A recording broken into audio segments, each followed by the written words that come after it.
Hi viewers! ഇന്ന് നമുക്ക് കുറച്ച് മലയാള സിനിമകളും ഒരു തമിഴ് സിനിമയുടെ റിലീസ് ഉണ്ട്.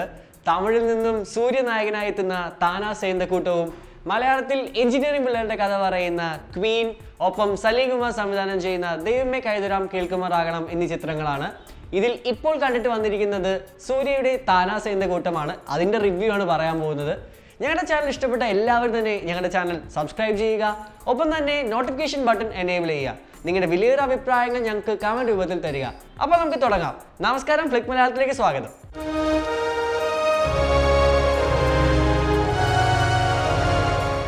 ജ്ഞാനവേൽ രാജ നിർമ്മിച്ച് വിഘ്നേഷ് ശിവൻ തിരക്കഥയെഴുതി സംവിധാനം ചെയ്യുന്ന ഏറ്റവും പുതിയ സിനിമയാണ് താനാ സേന്തക്കൂട്ടം. സൂര്യയും കീർത്തി സുരേഷുമാണ് ഈ സിനിമയിൽ കേന്ദ്ര കഥാപാത്രങ്ങളായി എത്തുന്നത്. ബോളിവുഡ് സിനിമയായ സ്പെഷ്യൽ 26 നീരജ് പാണ്ഡെ സംവിധാനം ചെയ്ത ഈ ചിത്രത്തിനെ ആസ്പദമാക്കിയാണ് താനാ സേന്തക്കൂട്ടം അണിയിച്ചൊരുക്കിയിരിക്കുന്നത്. ഇതിൻ്റെ ഒരു തനിപ്പകർപ്പെന്ന് പറയാൻ പറ്റില്ല, കാരണം ഒട്ടനവധി മാറ്റങ്ങൾ ഈ സിനിമയിൽ വന്നിട്ടുണ്ട്. ഈ സിനിമയുടെ പ്ലോട്ട് എന്ന് പറയുന്നത് ചില പ്രത്യേക കാരണങ്ങളാൽ, കറപ്ഷനും പൊളിറ്റിക്സും അങ്ങനത്തെ കുറച്ച് കാരണങ്ങളാൽ CBI ഓഫീസർ ആവാൻ കഴിയാതെ പോയ സൂര്യ CBI ഓഫീസറായി ഇമിറ്റേറ്റ് ചെയ്ത് പണക്കാരുടെ കയ്യിൽ നിന്നും പണം തട്ടിയെടുക്കുന്നതുമായി മുമ്പോട്ട് പോവുകയാണ് ഇതിൻ്റെ കഥ. ഇതിലേക്ക് ഒട്ടനവധി കഥാപാത്രങ്ങൾ വരികയും പിന്നീട് നടക്കുന്ന സംഭവ വികാസങ്ങളുമാണ് ഈ സിനിമ.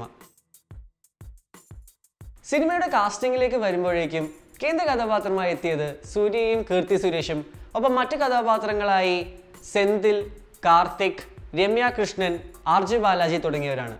ഈ സിനിമയിൽ ഏറ്റവും കൂടുതൽ ശ്രദ്ധേയ പ്രകടനം കാഴ്ചവെച്ചിരിക്കുന്നത് കാർത്തിക്, സൂര്യ, സെന്തിൽ, പിന്നെ നമ്മുടെ ഒരു വില്ലൻ കഥാപാത്രം കൂടിയാണ്. ഇതിൽ കീർത്തി സുരേഷിന് പ്രത്യേകിച്ച് ഒന്നും തന്നെ ഈ സിനിമയ്ക്ക് കോൺട്രിബ്യൂട്ട് ചെയ്യാനുണ്ടായില്ല. എങ്കിലും കീർത്തിയുടെ റോൾ ഭംഗിയായി തന്നെ ചെയ്തിട്ടുണ്ട്. പ്രത്യേകിച്ച് ഗാനങ്ങളിലെല്ലാം തന്നെ കീർത്തി സുരേഷിനെ കാണാൻ വളരെ ഭംഗിയായിരുന്നു. വളരെ ക്യൂട്ട്നെസ് ആ സിനിമയിൽ ഉടനീളം കാണാമായിരുന്നു. കാർത്തിക്കിൻ്റെ ഒരു തിരിച്ചുവരവായിരുന്നു ഈ സിനിമയിൽ ഉണ്ടായിരുന്നത്. അത് ശരിക്കും പറഞ്ഞാൽ ഒരു സർപ്രൈസ് ആയിരുന്നു. അത് സിനിമയ്ക്ക് ഒരു എന്താ പറയുക, ഒരു നെടുംതൂണായി നിന്നിട്ടുണ്ട്. ഒരു പുതിയൊരു വൈബ് ഈ സിനിമയ്ക്ക് കൊണ്ടുവരാൻ കഴിഞ്ഞിട്ടുണ്ട്.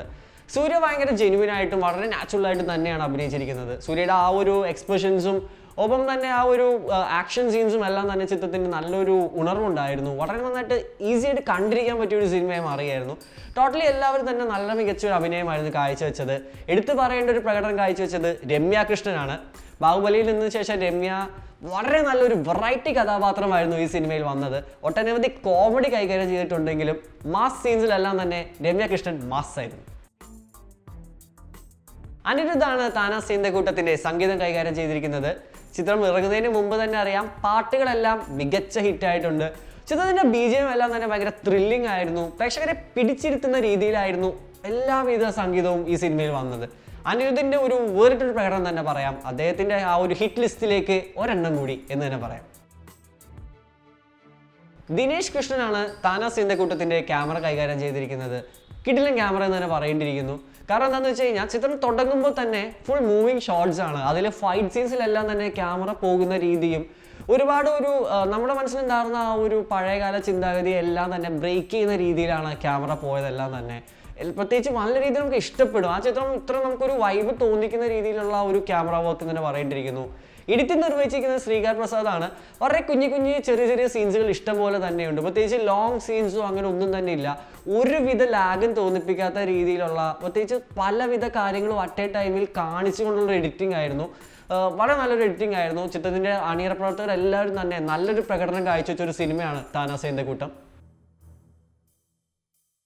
വിഘ്നേഷ് ശിവനാണ് ഈ സിനിമയുടെ തിരക്കഥയും സംവിധാനവും ചെയ്തിരിക്കുന്നത്. ഇതിൻ്റെ സ്ക്രിപ്റ്റ് വർക്കിലേക്ക് കടക്കുമ്പോഴേക്കും തമിഴ്നാട്ടിൻ്റെ രാഷ്ട്രീയത്തെയും അവിടുത്തെ സമകാലിക പ്രശ്നങ്ങളെയും എല്ലാം തന്നെ ഡിസ്കസ് ചെയ്ത ഒരു സിനിമയാണ് ഇത്. ഇതിൻ്റെ സ്ക്രിപ്റ്റിങ്ങിൽ, ഇതിൻ്റെ ഡയലോഗ്സിലേക്ക് വരുമ്പോഴേക്കും കൊള്ളേണ്ട സ്ഥലത്തെല്ലാം തന്നെ കൊള്ളിച്ചുകൊണ്ടാണ് വിഘ്നേഷ് ശിവൻ ഇതിൻ്റെ തിരക്കഥ എഴുതിയിരിക്കുന്നത്. ഡയറക്ഷനിലേക്ക് വരുമ്പോഴേക്കും ഒട്ടും തന്നെ ലാഗ് തോന്നിപ്പിക്കാത്ത രീതിയിൽ ഒരു പുതിയ തരം ഒരു എൻ്റർടൈൻമെൻറ്റ് പെർസ്പെക്റ്റീവിലെ മേക്കിംഗ് ആണ് ഈ സിനിമയ്ക്കുള്ളത്. പാട്ടുകളെല്ലാം തന്നെ കളർഫുൾ, ഫൈൻ സീൻസ് ആണെങ്കിൽ തന്നെ അതിൻ്റെ ആ ഒരു പഞ്ചുണ്ട്. ഡയലോഗ്സിലൊക്കെ തന്നെ തമിഴ് സിനിമയിൽ നമ്മൾ സ്ഥിരമായിട്ട് കണ്ടുവരുന്ന പഞ്ച് അതേപോലെ തന്നെയുണ്ട്. ടോട്ടലി പറയുകയാണെങ്കിൽ ലോജിക് ഇല്ലാതെ വേണം ഈ സിനിമ കാണാൻ. സോ ടോട്ടലി പറയുകയാണെങ്കിൽ ഈ സിനിമ നല്ലൊരു പടമാണ്, ഉറപ്പായിട്ടും കണ്ടിരിക്കാം. നല്ലൊരു മേക്കിംഗ് നമുക്ക് തോന്നും. പ്രത്യേകിച്ച് തന്നെ ഒരു തരം വെറുപ്പിക്കലോ അല്ലെങ്കിൽ ഒരു തന്നെ ലാഗും ഇല്ലാതെ പക്ക ഒരു എൻ്റർടൈൻമെൻ്റ് ആണ് ഈ സിനിമ. പക്ക ഒരു തമിഴ് മസാല പടത്തിനേക്കാൾ ഉപരി ഒരുപാട് മെസ്സേജ് ഈ സിനിമ കൊടുക്കുന്നുണ്ട്. സോ ധൈര്യമായിട്ട് കണ്ടിരിക്കാം. നല്ലൊരു പടമാണ്. ഈ സിനിമയ്ക്ക് ഞങ്ങൾ കൊടുക്കുന്ന റേറ്റിംഗ് 3 out of 5. കൂടുതൽ സിനിമകളുടെ വാർത്തകളുടെയും നിരൂപണങ്ങളുമായി ഞങ്ങൾ വീണ്ടും വരുന്നതാണ്. ഞങ്ങളുടെ ചാനൽ ഇഷ്ടപ്പെട്ട ഉറപ്പായിട്ട് സബ്സ്ക്രൈബ് ചെയ്യുക. ഒപ്പം ആ ബെൽ ഐക്കൺ കൂടി പ്രസ് ചെയ്യുകയാണെങ്കിൽ നോട്ടിഫിക്കേഷൻസ് ആയിട്ട് ഞങ്ങളുടെ വീഡിയോസ് നിങ്ങൾക്ക് നേരിട്ട് കിട്ടുന്നതാണ്. So keep watching flick Malayalam. This is Ashin Thampi signing out.